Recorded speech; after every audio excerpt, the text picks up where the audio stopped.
Atlanta, the state capital and most populous city in Georgia, will be our destination for this case study. Here, on July 2, 2020, Jermaine Ranmayan Carter, also fondly called Baby Ocean, was born into the loving arms of Zakiah Morris and Jermaine Carter Sr.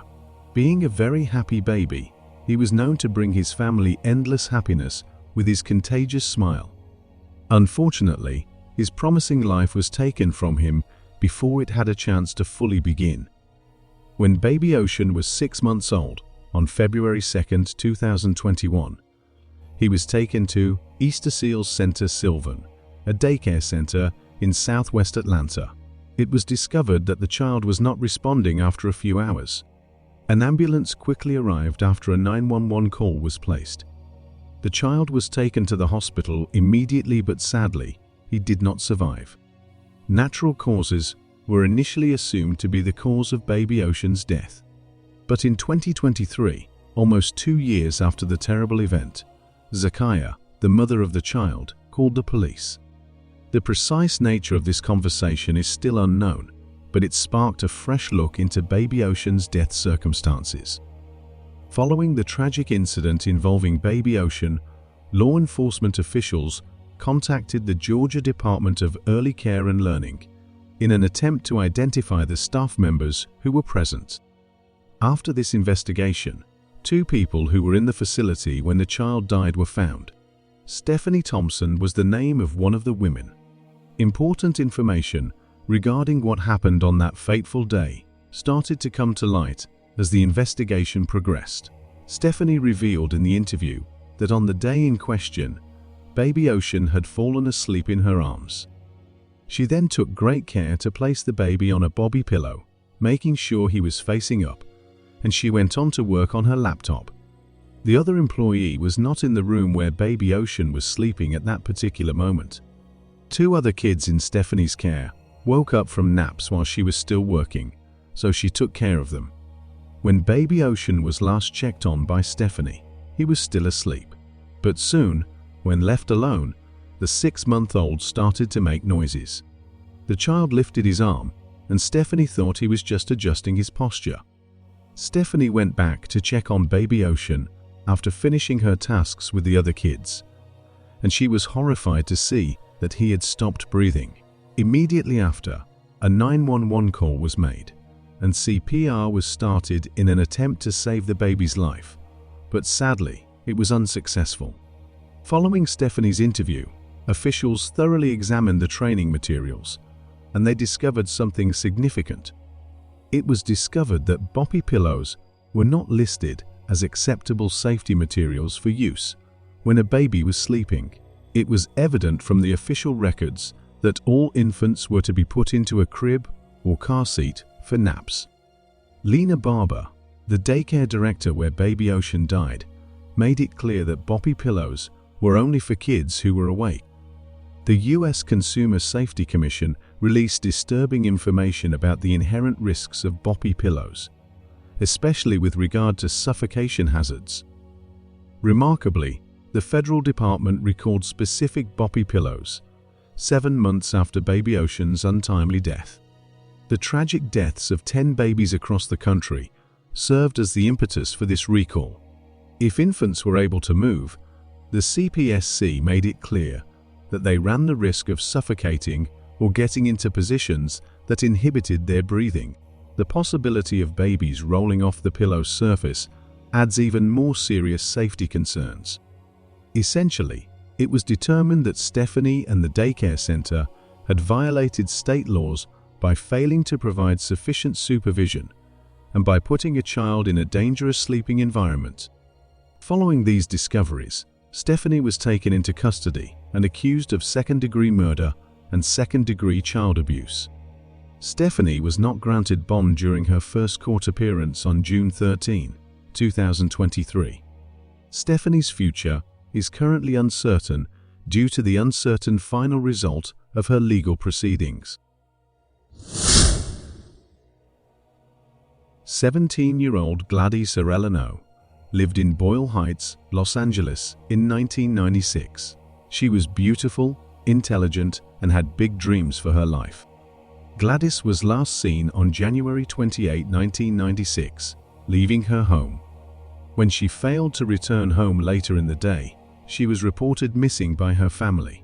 2 days later, her body was found off a main road in a ravine in Topanga Canyon.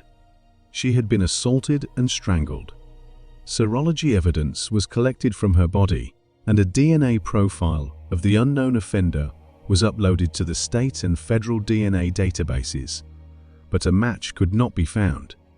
An extensive investigation was completed by the investigators at the time, but it led nowhere, and the case went cold until 2019, when Los Angeles police arrested a man by the name of Jose Luis Garcia for domestic assault.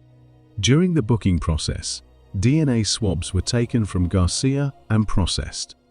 Investigators then realized that his DNA matched the DNA that was taken from Gladys Arellano's body. Detectives visited Garcia and questioned him about Gladys. The crime took place when he was just 19 years old. They obtained a second DNA swab from him. The Los Angeles Crime Lab was then able to confirm that Garcia's genetic profile matched the unidentified sample taken from Gladys's body in 1996. 43-year-old Jose Luis Garcia was arrested by U.S. Marshals on September 29, 2019 in Dallas, Texas. He was extradited on October 14 to Los Angeles County, where he was held on a $1 million bail. Detective Hugo Reynaga said this case is typical of the type of unsolved cases that the detectives are faced with on a daily basis. We are gratified that we are successful in bringing this tragic case to a close. Reynaga confirmed that investigators were looking into the possibility that Garcia was involved in other crimes as well. Gladys Arellano's niece and goddaughter, Samantha Moreno, spoke movingly of the need to remember her godmother as well as all other women who were victims of violence. Recognizing her life is important. Beautiful Latina souls from Boyle Heights should never be forgotten. Moreno said acts of violence against women should never be forgotten. Samantha Moreno thanked the detectives who never lost sight of finding justice. Gladys Arellano's case was worked on by retired detectives Joe Purcell and Sean McCarthy, who both work part-time on the Sheriff's Department's Unsolved Case Unit. Thank you for not giving up on our Gladys, who was a loving daughter, sister, aunt, and godmother. Gladys was only 17 when her life was taken. She had a beautiful soul. She was beautiful, intelligent, gorgeous, and she had a radiant smile. She had such big dreams for her life. My grandparents would have been so proud of her, Samantha Moreno said. She was grateful Garcia was off the streets after nearly a quarter century. We want nothing more than for him to pay for his brutal crime, she said. We recognize that this will not bring Gladys back, but we are relieved to know that there will be justice for Gladys. This is a victory that we acknowledge in her honor, and we look forward to more victories. Jose Luis Garcia was found guilty of all the charges against him on July 18, 2023. It was a day the loved ones of Gladys Arellano had been waiting decades for. It is never enough for having taken the life of such a beautiful soul, said Elizabeth Arellano, Gladys Arellano's sister and best friend. She told the court what Garcia did nearly destroyed them as they wondered for more than 25 years what happened to her. It was tough, but it felt really good to finally get it off your chest and actually, like, seeing him and releasing it and having some kind of comfort, said Vanessa Arellano, Gladys Arellano's younger sister. Janet Ramirez, Gladys' close friend, said the plea deal gives her some comfort. But it is not enough.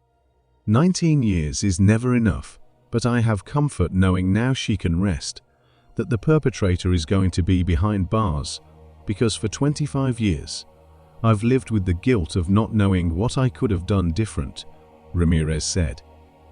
Jose Luis Garcia was sentenced on August 15, 2023 to 18 years and 8 months in prison for taking Gladys Arellano's life. Garcia pleaded no contest to voluntary manslaughter, kidnapping, and domestic assault. According to the district attorney's office, he waived his credit for the just over 1,000 days he has spent in jail since his 2020 arrest. Retired Sheriff's Detective Joe Purcell, who handled the cold case investigation, said, "The fact is that we can give justice to people and to society. It is really important not to let these cases go unresolved. We need to have people pay the debt they owe to society." Vancouver is a city in Clark County, Washington, on the north bank of the Columbia River. It is known for its scenic views. Vancouver is sometimes referred to as the Hollywood of the North because most neighborhoods there see very little violent crime. While most people agree that Vancouver is a safe place to live, there are still some dangers there. This brings us back to a terrible incident that happened in 1974. Born in Eugene, Oregon, sometime in 1956, Martha Murray Morrison grew up with her sister, Reba. Despite their mother's deafness, the two girls got along well, and Martha devoted many hours to learning sign language. This allowed her to help her mother during the majority of her childhood. While residing in Lane County, Oregon, Martha was placed in foster care for a period of time. She went to Corvallis Farm School in Corvallis and Roosevelt High School in Portland. Martha had a past of drug abuse, drug use, and running away from the Corvallis Farm School, as well as her foster and biological family's residence. By 1974, Martha was a pretty 17-year-old with long brown hair and hazel eyes. She went to Arizona to take part in a job program there, where she met a boy who was also a student. The two moved to Portland together in the middle of 1974. The boy was thought to be Martha's boyfriend and worked as a welder at the shipyards. While they did not argue frequently, on September 1, 1974, Martha stormed out of their apartment with a suitcase after giving up on him following an argument. Tragically, this was the last time Martha's boyfriend saw her alive. Martha never came back home. The following month, there were reports of a foul smell coming from Dole Valley, a heavily forested area of Vancouver in eastern Clark County. On October 12, 1974, a search party was formed to investigate the issue, and while in the valley, they found the remains of two women arranged side by side. The bodies had just been left on the ground, and wildlife had taken its course on them, making it difficult to determine the cause of death. Nevertheless, the authorities were called to the scene. Still, the police believed that the two women had been murdered, and they had sufficient proof to declare the case a homicide. Following her husband's August 4th report of her missing on that same year, dental records quickly revealed the identity of the first body to be 18-year-old Carol Platt Valenzuela. When Carol failed to arrive home that evening, as planned after being last seen hitchhiking in Vancouver, Washington, on August 2, 1974, her husband became concerned. Over the course of the following few days, he searched for Carol, but was unable to locate her, so he reported her missing to the police. After learning of the discovery and being questioned further, Carol's husband was freed on October 25, 1974, following his successful completion of a polygraph test. Carol had left behind twins who were only 10 months old when she vanished. All inquiries yielded no results regarding the identity of the second body. Still, the age of this unnamed woman was initially estimated to be in the range of 20 to 25. An anthropologist from the University of Washington was tasked with examining the remains. It was difficult to determine the precise time or cause of death due to animal activity and natural decomposition, but examination revealed that the victims had been dead for at least 2 weeks before their bodies were found, though it was possible that the women were not killed at the site where they were discovered in the months that followed the murder, and they might have been killed at different times. Sadly, the public failed to recognize the forensic facial reconstructions of the unidentified victim that were made from frontal and profile views and published in a newspaper. Detectives even disclosed physical attributes of the woman, mentioning her curly textured hair and poor dental hygiene. An extensive investigation was initiated to track down the murderer and identify the remains of the second woman discovered at the crime scene. However, the detectives' efforts proved fruitless as no clue or piece of evidence discovered at the scene could point a finger at the murderer. Although serial killers such as Ted Bundy and Randall Woodfield were identified as persons of interest in the murder cases of these two women, no concrete evidence was found to connect them to the incident. In the hopes that it would one day help solve the case, a DNA sample of each woman was collected and stored. The second woman's identity remained a mystery for several years, despite the forensic department and law enforcement's best efforts. After many years, with no fresh developments, the case grew hazy and was ultimately put on hold. Nikki Costa, an operations manager at the Clark County Medical Examiner Office, found in 2007 that the unidentified remains from the 1974 case had been mislabeled. The name Carol Platt Valenzuela, the girl whose body was discovered next to the unidentified woman, was written on some of the bone fragments belonging to the unidentified woman. Though it was thought to be a clerical error, they had to spend decades trying to identify the woman using false evidence, which cost them a great deal of effort. The case of Martha Morrison, who vanished from her Portland apartment on September 1, 1974, was taken up by Reba Morrison and her half-brother in 2010. Recalling that her family had submitted a missing persons report for Martha, Reba was disappointed upon revisiting the report. It turned out that no one had ever reported Martha's disappearance to the authorities, and Reba found no evidence of a missing person report having been filed in 1974. The woman's remains, whose identity is still unknown, were sent to Bobby Selmark Forensics in Lawton, Virginia in 2012, so that DNA could be examined. Eventually, a DNA profile was created and added to the DNA database. Following up with Reba in 2013, the detectives inquired about the possibility that the unidentified remains might belong to Martha Morrison, Reba's sister who had gone missing. After the successful collection of DNA samples from Reba and her half-brother, the researchers optimistically forwarded the samples to the University of North Texas in an effort to gather additional data. Subsequently, a genetic profile was created by comparing the samples obtained from Reba and her half-brother with potential matches. Some similarities were found when the samples and the unidentified remains were compared, but a definitive match could not yet be made. Eventually, Martha and the victim who was not identified were added to the National Missing and Unidentified Person Database, which is dedicated to finding missing persons and identifying human remains. In order to conduct a more precise DNA analysis, the Clark County medical examiners needed DNA samples from additional members of Reba's family. As a result, they requested a sample of Martha's mother's DNA and conducted tests on it. The results again demonstrated consistency in the DNA but were inconclusive regarding the identity of the woman. Following earlier ineffective testing, forensic investigators desired to test one more family member, Martha's father. However, since he had already passed away, the National Center for Missing and Exploited Children promised to cover the cost of exhuming Martha's father so that DNA could be recovered and compared to the unidentified remains. The final test result in 2015 verified that the remains belonged to Martha Morrison.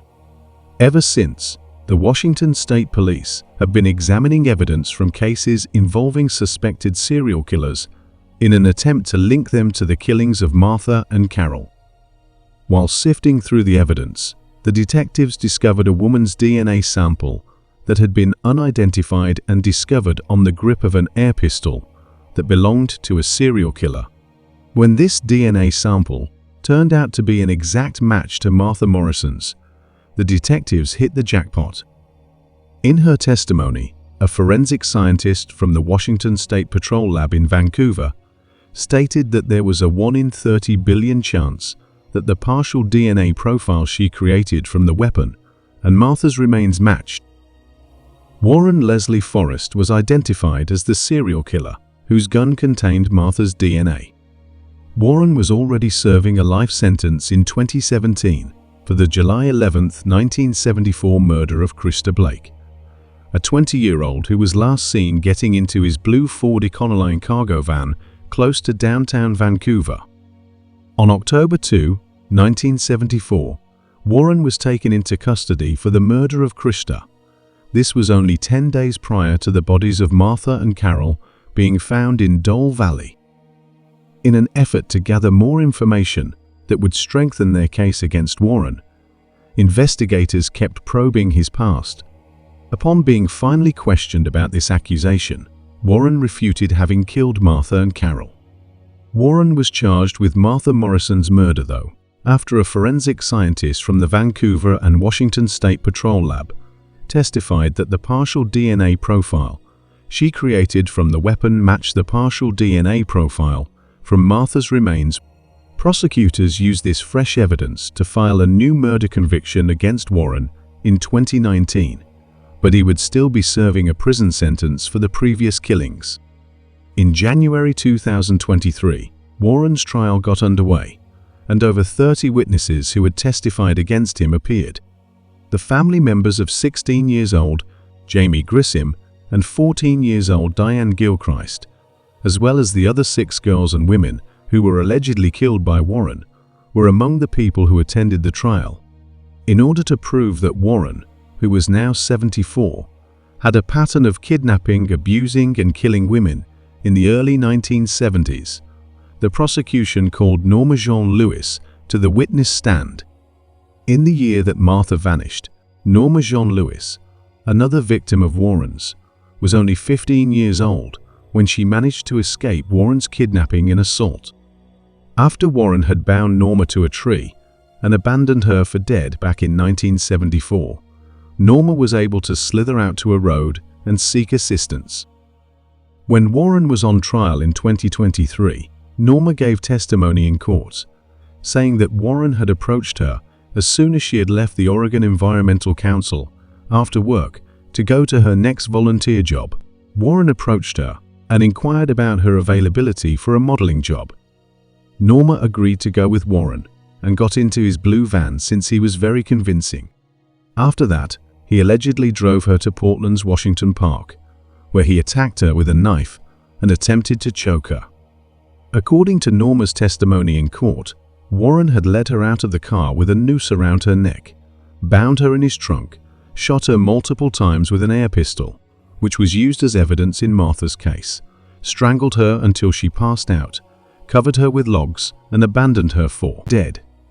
Regarding the crimes he committed against Norma, Warren was never charged. Norma stated that her sole purpose was to provide answers to the families who were still in the dark about what had happened to their loved ones. Many of the parents of the young girls that Warren killed passed away without knowing what became of their daughters. Norma, the lone survivor of Warren's victims, claimed to have known what those girls' final moments would have been like, and that all she wanted was for Warren to face justice for the killings and provide some closure to the families of his victims. Warren's defense lawyer, Sean Downs, stated that there was no proof of how or when Martha had passed away. He also brought up the fact that no one had ever kept track of the precise day she vanished. Sean clarified that all of the accusations made against Warren regarding Martha were purely conjectural and that Warren and Martha were total strangers. He went on to say that there were a number of distinctions between Warren's earlier assaults and Martha's case. The site where the remains of Warren's other victim, Norma, were discovered and where Martha's remains were discovered were not the same. The location of Martha's crime scene had nothing to do with the parks in Clarks County, where Warren had previously worked in one of its departments. Lauren Boyd, the Clark County prosecutor, stated during the closing arguments that Warren's plan to kill Martha was proven beyond a reasonable doubt by the DNA evidence and his history of kidnapping, abusing and abandoning young women in rural Clark County in 1974. Lauren testified in court that Martha's blood was not accidentally on Warren's air pistol. She continued by saying that there was no other explanation because Warren's killing of Martha was the only way the blood could have ended there. A Southwest Washington jury on February 1, 2023, found suspected serial killer Warren Leslie Forrest guilty of first-degree murder in connection with Martha Morrison's cold case death. On February 17, 2023, he was rightfully sentenced to a further life term for the horrible act he had committed in 1974. The families of Warren's known victims breathed a sigh of relief, realizing that justice would have to suffice for the time being. They were relieved that the truth was at last publicized and that Warren would bear the consequences, even though nothing could ever bring back the loved ones Warren had stolen from them. Moving forward with their lives and cherishing the memories of the ones they lost would be their next steps at this point. Michael Morrison, Martha's half-brother, stated that more investigation was necessary for Warren's other possible victims. For him, the issue went beyond his sister's murder to include the years of suffering that all the families had to endure. At least 5 other homicide cases still have Warren as the main suspect, and the investigators will not stop until they have conclusively connected him to the crimes he committed